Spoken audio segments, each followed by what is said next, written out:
Attorney Mike Costello, and I will never back down. WJBF Sports presents Game 9 Live every Friday night at 7:30. Now streaming live on WJBF 6 Plus. Download the 6 Plus app and catch Game 9 Live every Friday night at 7:30. Streaming on WJBF 6 Plus. The weather, it seems like it's always changing. That's why Live Viper 6 is always there. It is a Viper 6 alert day as we track severe weather. The Live Viper 6 weather team is coverage you can count on. Drive Crescent, your ticket to ride and your ticket to the SEC. Drive Crescent. Right now on News Channel 6 at 11, people turning out to voice their concerns over a local homeless ministry, a state lawmaker, and the sheriff weigh in. Also ahead, the Patch Project hitting a hurdle, what Augusta leaders are doing to try to keep things on track. As Your News at 11 starts now. Live from Television Park, this is WJBF News Channel 6 at 11. Good evening, everybody. I'm Brad Deans. We do thank you for staying up with us tonight. As coverage you can count on begins with the search for solutions when it comes to crime and homelessness. That was the goal of the town hall meeting at Aiken Tech tonight. Lawmakers also getting to hear concerns about the Walking Tall homeless ministry. Graham Lee was there. It was a town hall meeting packed with dozens of community members wanting to voice their concerns, where loud, angry voices could be heard at times.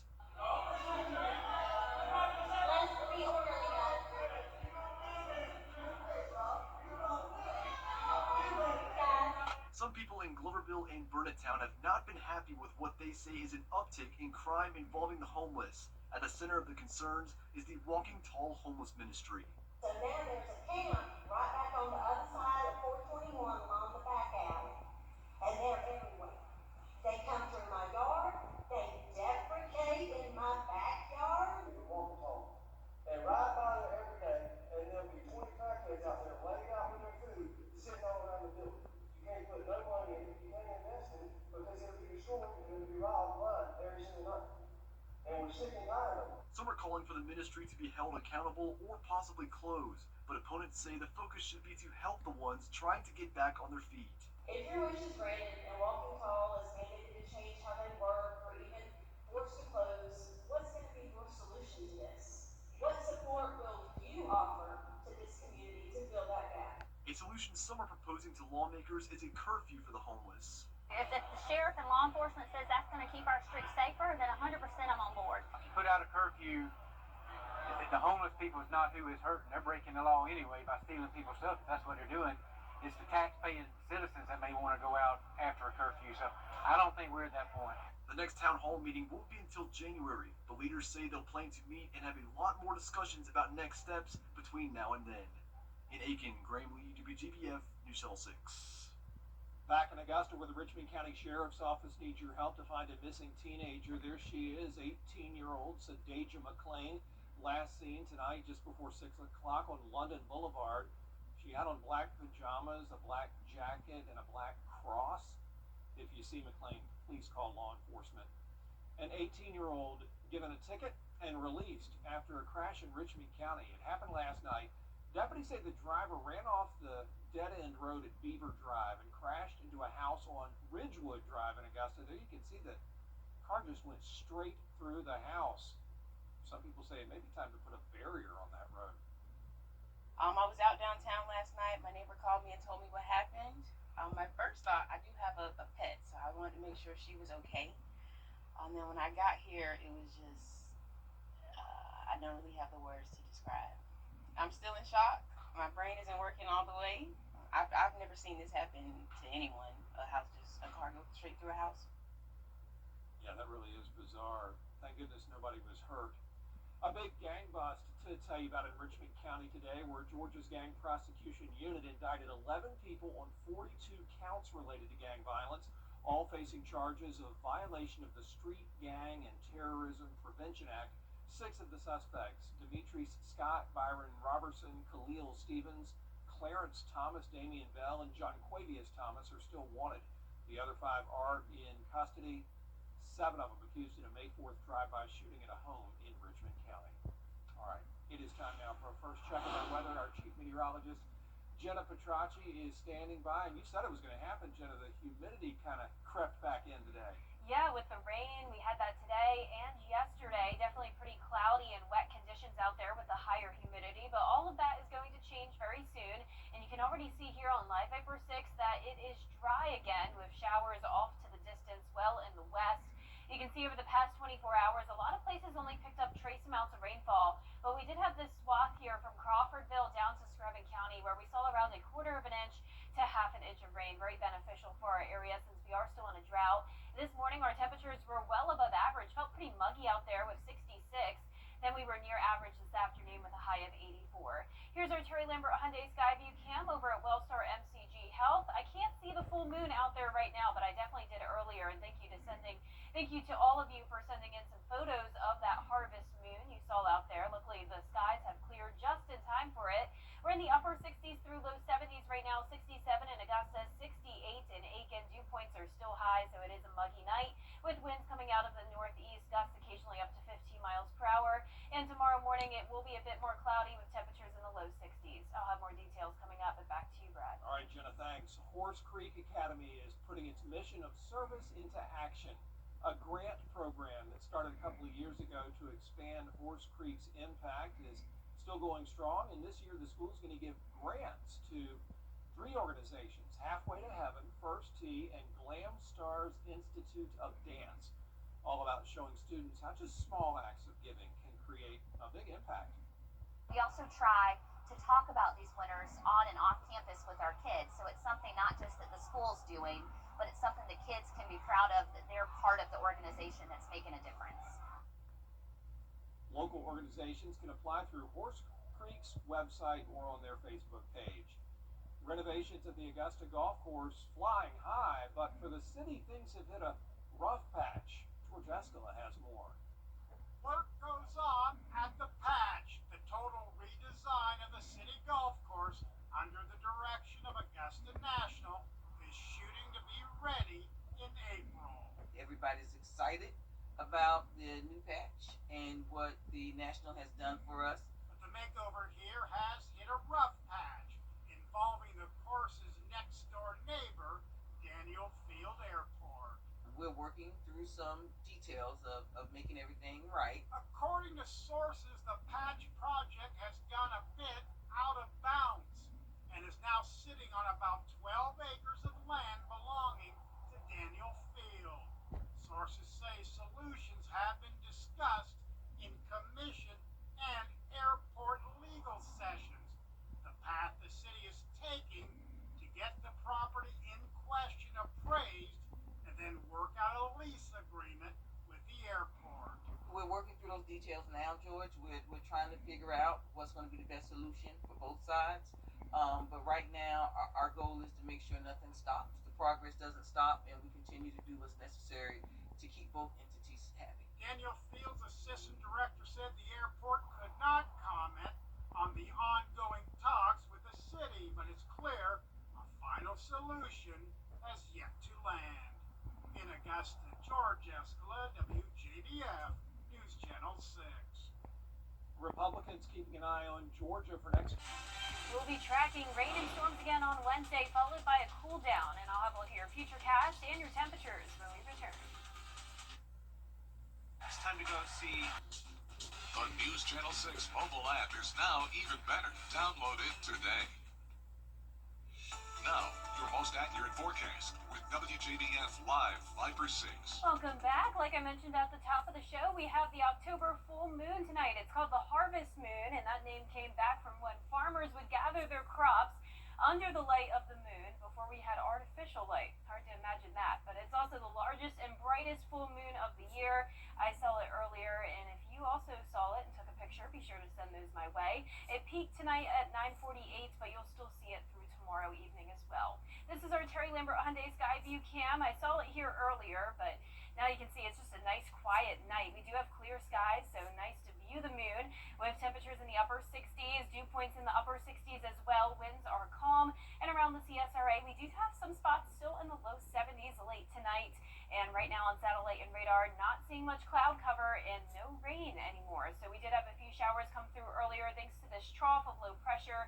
And tomorrow we can't rule out a few isolated showers, but for the most part it will be dry. Starting out in the low 60s, climbing into the low 80s, a partly cloudy day. Here's our futurecast tomorrow at 6 a.m. I am expecting some more cloud cover tonight with a northeast breeze. Then as we go into the afternoon, we'll have this onshore wind coming in from the east. That could trigger a few isolated showers, primarily in our southeastern counties, but that chance of rain is very low. As this cold front gets closer, we'll still be dry on Wednesday morning, but then afternoon showers and a few weak storms possible Wednesday afternoon into the evening hours. And then some lingering showers even expected Thursday morning, but then we'll start to clear out by Thursday afternoon.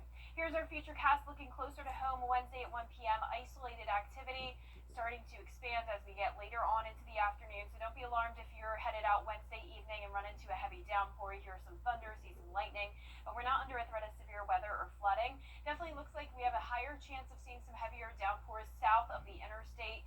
And once again, that could linger into Thursday morning as well. Notice those rainfall totals now showing some places maybe even up to around 2 inches. So this is a change from earlier. Very spotty activity though overall. So some places will stay dry, while other places that see those thunderstorms could have some heavier rain, which will be very beneficial for our area.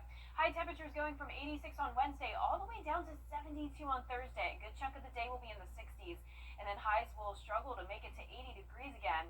For a while, we're going to be in the 70s, and dew points are falling as well into the mid to upper 50s, so nice comfortable conditions as we head into the weekend with no rain expected.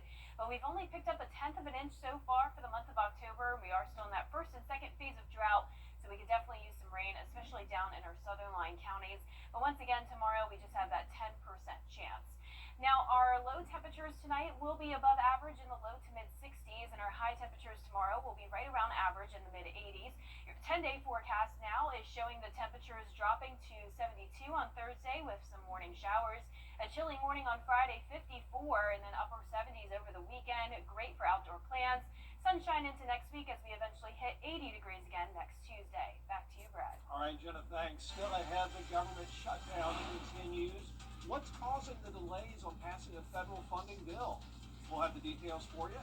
But first, the winning numbers for tonight's South Carolina Lottery. Pick 3, 624. Pick 4 tonight, 8626. The Fireball was 2. And how about Powerball preempted by the football game? And here's what they drew. 29, 32, 67, 66, and 28. The Powerball is 3 tonight. The Power Play was 2.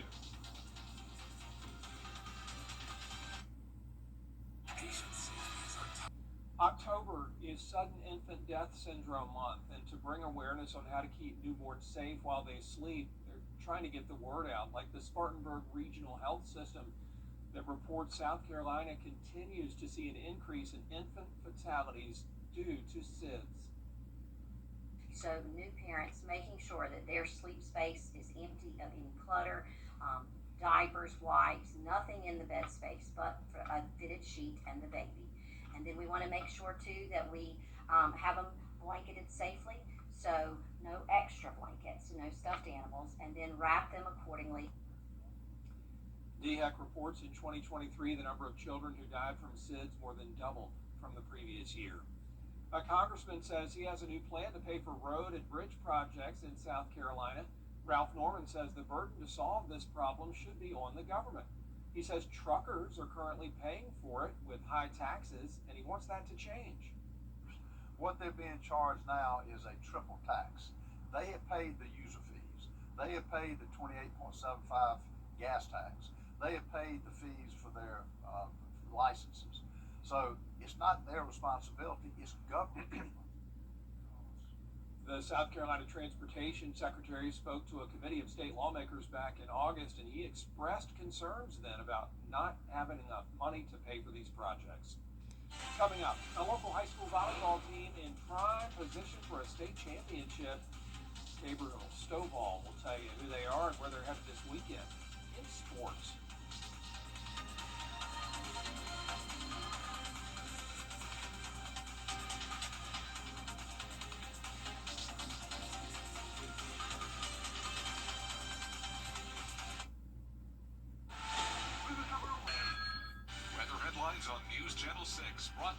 by Southpaw Roofing. The Live Viper 6 mobile app. Download it today. Now, WJBF sports coverage you can count on. Listen, we are approaching that time on the sports calendar where it feels like everything's going on, right? Football, full swing. Major League Baseball on this biggest stage. Basketball, practice is starting now. Let's add in high school volleyball. The Augusta Prep Cavaliers volleyball team has at least one more match to play, and that's going to happen Friday morning at Shorter University in Rome, Georgia. That's where the Georgia Independent Athletic Association's Class 2A Final Four is being played, and the Cavs qualified after knocking off Oak Mountain in 3 sets Saturday. Win culminates a stretch of 6 straight victories for Coach Hannah Shook's bunch, and she feels the team's confidence is on high right now at the right time.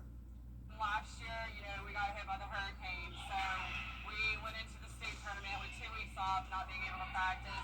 So we kind of feel like this is our redemption year to show that, just to prove who we really are as a team.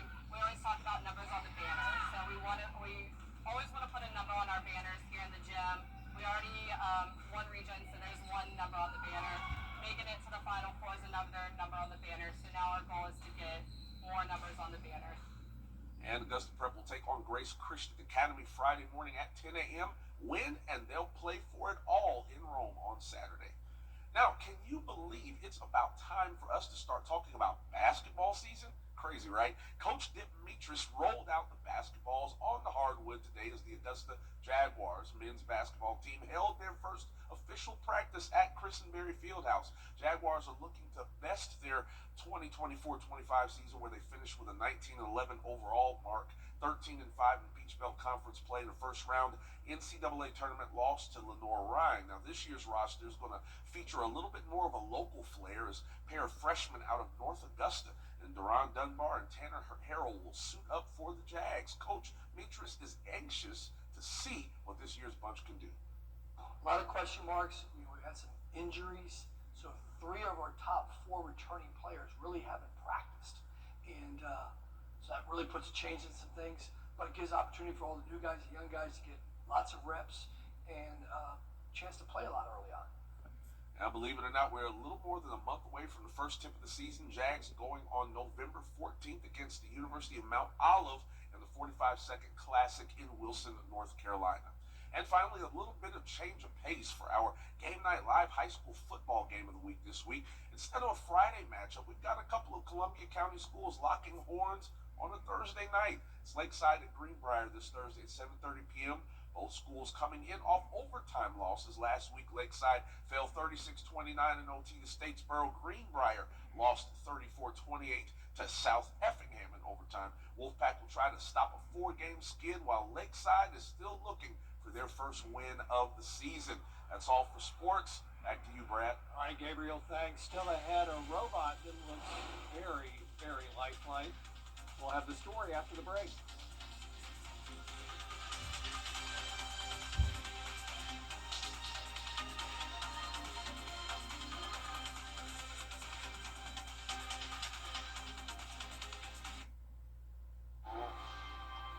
For generations.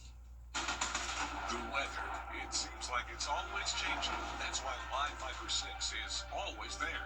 It is a Viper 6 alert day as we track severe weather. The Live Viper 6 weather team is coverage you can count on. Get the latest video in one click at WJBF.com. Here's a quick update on the tropics for you. We do have a 10% chance of development around the Bay of Campeche. That's near Mexico. Shouldn't be an issue for us, which is great news. We are quiet and near the Gulf.